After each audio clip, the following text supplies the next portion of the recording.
Lu kalah dari trading, lu cari balik dari trading.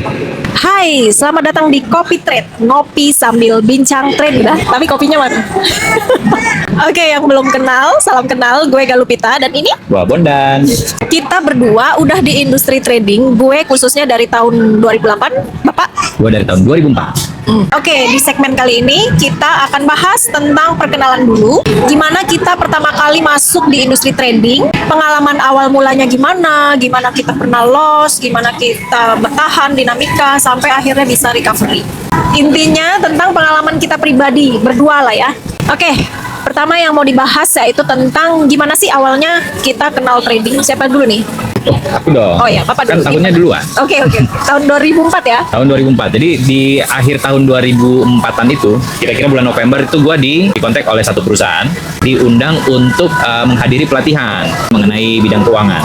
Jadi dalam pelatihan tersebut ternyata ya memang untuk industri trading. Waktu itu saya memang masih belum kenal sama sekali mengenai industri trading. Saya belum pernah masuk dalam dunia profesional ataupun pekerjaan. Pada saat itu masih mahasiswa. Dan kemudian mengikutilah pelatihan di broker tersebut. Kalau Ibu gimana? Aku kurang lebih sama sih Pak. Jadi tahun 2008 tiba-tiba out of nowhere ada yang telepon nawarin lowongan kerja. Ya udah dateng. Selayaknya trading ya mungkin kita semua kita pasti masuk di dunia trading itu hasil dari diiming-imingi ya nggak? Ya kan? Ya. Dengan profit sekian bla bla bla. Oh kayaknya gampang banget nih dapat duit. Ya udah tapi judulnya gue kerja gitu ya. Udah gue coba dulu lah masuk terus di training. Tapi trainingnya kalau zaman sekarang kan ada yang namanya demo account. Kalau zaman dulu nggak ada. Kita trading itu simulasinya pakai kertas. Jadi lihat harga di monitor, di TV, simulasi pura-pura oke buy di harga berapa, sell di harga berapa, tulis di kertas. Kalau harga naik berarti buy-nya profit, kalau harga turun berarti sell-nya profit. Tanpa tahu apa itu namanya floating. Ya.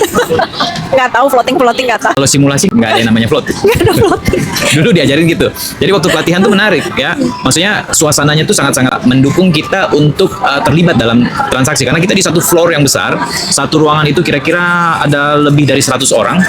Kemudian kita beramai-ramai melakukan simulasi transaksi dengan melihat harga itu di monitor yang besar ya. Jadi nggak ada yang zaman sekarang pakai handphone. Kita mau beli kita teriak, membuat kita tuh merasa semangat dalam melakukan trading pada saat itu. Karena itu tadi kita nggak tahu apa itu floating. Nggak tahu apa itu floating sama nggak tahu kalau duitnya bisa habis. Jangan langsung di main course dong. Nah, di mana Pak? Waktu itu di mana pertama kali trading? Karena memang mengikuti pelatihan, yang kasih pelatihan juga orangnya asik-asik juga, kita itu buka akun di broker yang memberikan pelatihan tersebut. Saya di hari ketiga sudah mulai tertarik, hari kelima sudah buka akun. Boleh sebut nggak nama brokernya apa? Nggak usah lah. Nggak boleh. Yang pasti dia di gedung Bursa Efek Jakarta. Sekarang Bursa Efek Indonesia ya. Oh, bukan Di Bursa kawasan Efek Sudirman. Jawa. Bukan. Oh, jadi nggak sebut nih nama brokernya nggak usah. Nggak usah, biar mereka penasaran. Oke, akhirnya sudah training, udah simulasi tanpa floating, tanpa loss, tanpa tahu duit bisa hilang, ya kan? Terus akhirnya masuklah deposit, buka akun. Di hari kelima udah buka akun aja. Ya, langsung pingin kejar profitnya, pingin dapat duitnya dari situ. Kan darah muda nih, masih muda banget nih. Sama sih gue juga, cuman gue nggak secepat itu sih. 1-2 bulan gitu baru akhirnya, karena kan harus prospekin bokap ya, Bo ya. Jadi kenapa pada akhirnya memang tertarik di trading? Waktu kita masih muda kan impiannya besar. Kita melihat peluang itu adalah peluang yang sangat-sangat make sense buat kita untuk mencapai pikirannya. Pokoknya gue pengen dari hasil trading, gue bisa beli mobil, bisa beli apartemen. Kalau belum bisa beli, at least sewa gitu kan. Jadi itu motivasinya. Kalau Ibu gimana? Ya udah pasti fulus lah, fulus. Banyak sekali ya, sama lah mirip-mirip lah Pak. Jadi gimana hasilnya? Hasilnya, apa dulu dong? Oke. Kan 2004. Dan hasilnya hari pertama trading udah langsung dapat $180. Udah langsung kalkulasi dong. Wah, dalam 1 bulan 20 hari kerja 180, 3.600 nih.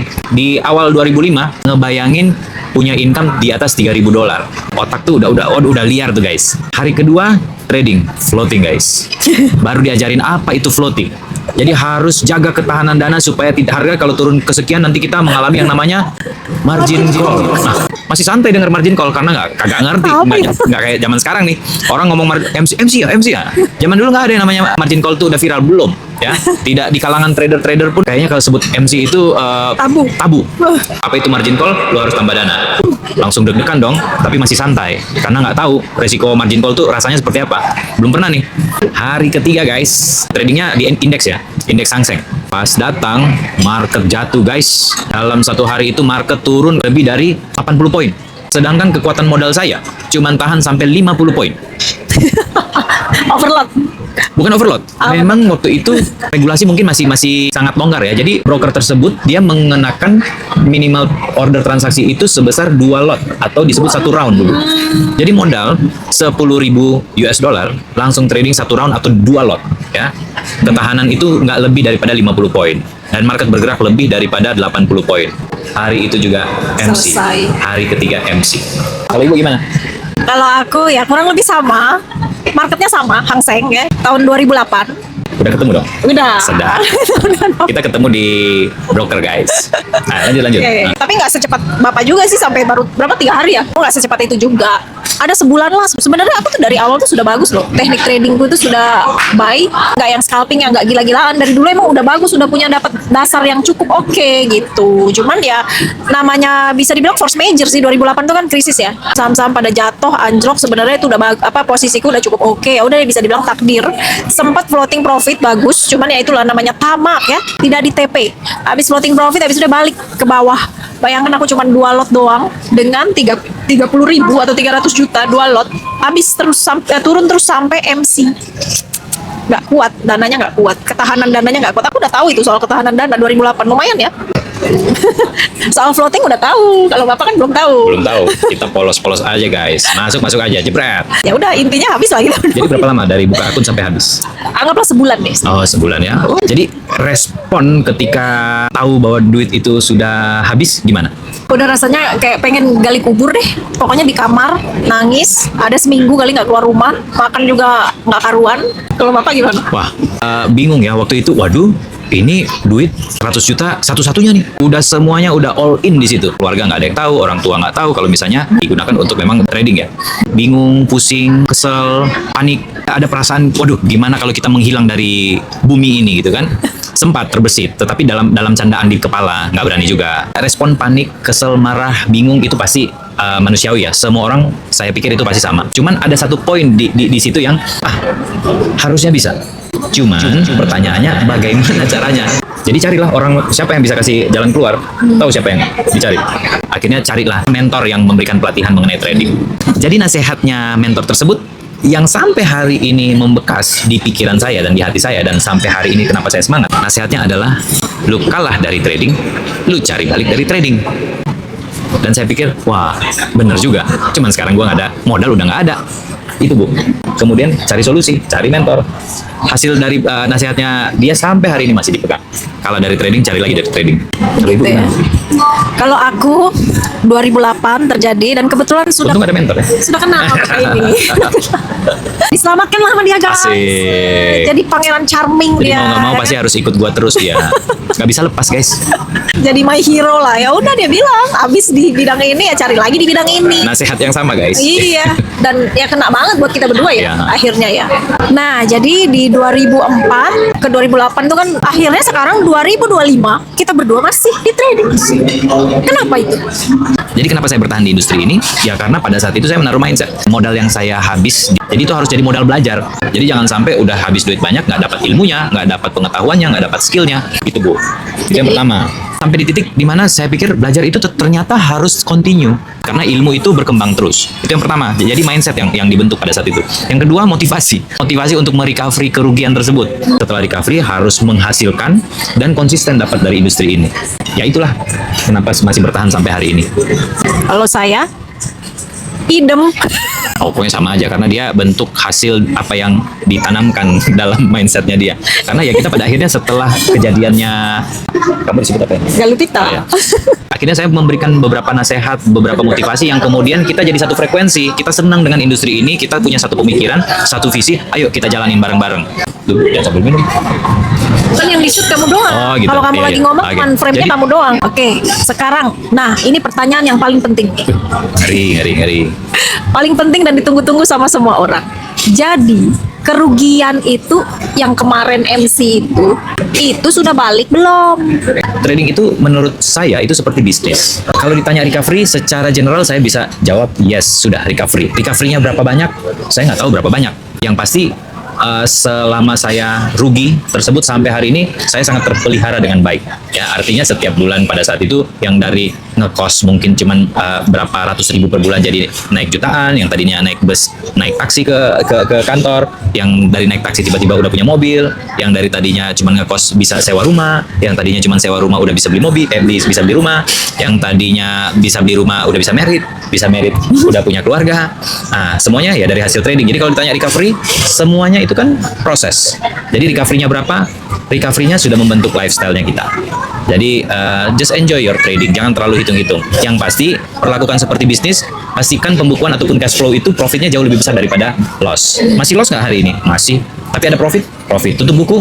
Masih biru, masih hijau, masih profit. Kuncinya itu, Bu. Kuncinya itu ya. Kan Ibu merasakan juga. Iya dong. Jadi intinya kalau ditanya recovery, sudah recovery. Terus lebih dari recovery, beyond dari recovery, ya kita sudah dari trading tersebut for a living ya. Ya. Bisa memberi untuk penghidupan gitu. Tapi dari trading plus juga dari industrinya, dua-duanya Nah sama itu dia, aja. kita beruntungnya tidak cuman tertutup pada fokus trading doang, karena kita terlibat juga dalam industrinya. Karena apa? Karena memang yang saya sebut tadi ekosistem. Jadi kita dikelilingi oleh kawan-kawan kita yang mungkin kita kenal dari level bawah sampai level atas. Level OB pun sampai level owner itu kita kenal. Gimana yang mulai daripada bursa, mulai daripada broker, mulai daripada LP dan otoritas, regulator dan segala macam. Kita pun dapat benefit daripada pengetahuan kita di industri ini. Termasuk dalam bidang sales dan marketingnya juga. Jadi all around. All around. Trading. Yes. Trader plus industrinya, trading. Plus industrinya. Jadi udah banyak banget dong Pak duitnya Pak. Yang pasti Udah punya Lambo belum? Yang pasti kita nggak mau beli Ferrari, nggak mau beli Lambo karena Nggak mau beli sama nggak bisa beli itu beda. krik krik krik krik krik krik. Masih belum sanggup sih untuk di lifestyle seperti itu ya. Atau kita kurang kurang ekstrovert ya, Kurang high risk kali tradingnya, Bukan. kurang jago kali. Trading. Mungkin ya. Yang penting kan bisa, Tradingnya jago. yang penting kan bisa menikmati hidup ya Bu ya. Ya, iya bener sih. Cuman kan ada trader-trader di luar sana dari $10 jadi $1.000, $1.000 jadi $20.000, Wow, ada berapa banyak Bu? $1.000 jadi $1 juta. Kenapa Waduh. kita nggak bisa? Enggak ya guys ya, begini jawabannya, oke? Oke. Menurutku trading itu luas banget. Mungkin kalau kalian lihat konten-konten kayak gitu ya mungkin aja ada. Kalau kalian mau bikin trading itu macam tuh ya kan, seperti tuh. orang-orang Malaysia yang suka flipping account, ya mungkin bisa-bisa aja. Kita di dunia trading tuh apa sih yang nggak bisa? Cuman khususnya kita berdua melihat trading ini sebagai dari sudut pandang yang logis gitu, yang make sense. Kita mau grow jangka panjang, gimana kita bisa bertahan lama di bidang trading dan kita melihat trading itu sebagai bisnis ya kan. Selayaknya dengan ya kembali lagi ke modal kalian berapa, misal modal kalian 100 juta 10.000 yang make sense itu berapa profitnya sebulan, 30% aja itu udah bagus loh sebulan ya kan. Nah jadi kita ambil range yang seperti itu aja, ya udah yang penting gua grow pelan-pelan dan grow-nya trading itu mampu menghidupi mencukupi kita, dan kita nggak yang punya mindset untuk spekulasi tinggi gitu, tapi kita lebih ke manage trading yang sehat, yang benar, jangka panjang kayak begitu. Aku nggak bilang yang lain tidak benar ya, kalau dia bisa seperti itu selama Nggak usah deh cerita itu. Oke, setelah pengalaman trading berpuluh-puluh tahun ini ya Pak ya. Jadi kira-kira apa sih pesan untuk para trader pemula atau yang baru mau terjun atau yang baru terjun tapi belum stabil? Itu kira-kira apa sih Pak pesannya? Pertama, siapkan modal. Karena untuk trading pasti butuh modal. Yang kedua, perlengkapilah diri kalian dengan segala kebutuhan seperti apa? Trading knowledge. Trading knowledge itu technical, fundamental, at least kalian tahu. Supaya kalian bisa tahu bahwa oh ini uptrend, ini downtrend, ini ranging ataupun side trend. Jadi kalian mau memutuskan beli ataupun jual, ya. Terus kemudian yang ketiga adalah trading skill. Kalian harus memahami bahwa trading itu bukan ngomongin profit doang, ngomongin resiko. Bagaimana kita pintar memanage resiko. Yang kedua, ngerti mengukur kemampuan modalnya kita. Mungkin disebut sebagai money management. Yang ketiga adalah metode. Uji coba berbagai macam metode dan temukan metode mana yang paling cocok dengan style tradingnya teman-teman berdasarkan karakternya teman-teman. Mungkin ada metode yang cocok buat si A dan bagus buat dia, belum tentu cocok buat kita. Karena modalnya dia beda, psikologisnya dia pun beda. Yang terakhir adalah dewasalah dalam trading. Belajar untuk mandiri, tidak bergantung pada orang lain. Kalau mau uji coba metode orang lain dengan copy trade dan segala macam boleh. Tetapi teman-teman harus merelakan profitnya sebesar apa yang dia dapat, tetapi resikonya juga sebesar apa yang dia resikokan. Jadi paling baik adalah belajar untuk mandiri menjadi seorang trader. Itu Bu. tetap semangat ya, tetap belajar karena trading itu skill. Sekali kalian bisa itu udah seumur hidup kalian bisa. Sama kayak kalian belajar berenang, belajar naik sepeda. Sekali bisa udah enak dah. Bisa pakai terus sampai tua ya kan? Jadi trader terus deh sampai tua. Dan satu lagi, trading itu industrinya terus berkembang, nggak akan mati. Betul. Mau 5 tahun ke depan, 10 tahun ke depan, 50 tahun ke depan, 100 tahun ke depan, malah akan menjadi lebih booming lagi. Karena itu adalah metode bagaimana kita mengembangkan keuangan. Jangankan kita personal, negara pun, institusi manapun, perusahaan itu pasti akan ada satu departemen yang mengelola keuangan diarahkan untuk investasi. Betul. Di luar negeri ya paling dekat aja Singapura aja itu profesi trader di finansial itu udah profesi Trader, manajer investasi mungkin kalau bergengsi dikenal ya. ya. Nah, jadi untuk teman-teman misal mau belajar tuh kemana sih? Belajar tuh banyak ya, sumber informasi kan banyak ya. Mungkin bisa dari googling, YouTube, TikTok, Instagram. ya dari mana aja. Kecuali teman-teman ada di wilayah Jabodetabek ya, bisa kontak kita belajar secara private ya, private ya, Private ya. private. Kebetulan kita mengasuh juga komunitas trader ya. Ya. Ya, yang private boleh, yang mau secara grup juga bisa ya. Kalau memang dirasa mau tahu aktivitas grup kita bagaimana ya, bisa ikutin aja sosial media kita ya di bawah ya. Oke guys, thank you yang sudah nonton videonya sampai akhir. Ini adalah video perkenalan kita. Next kita akan ada video-video dengan topik yang lebih menarik. Dan jangan lupa follow, subscribe, dan ikuti sosial media kita di Instagram, TikTok. Thank you, saya Galupita. Saya Bondan. Bye-bye. See you. Bye.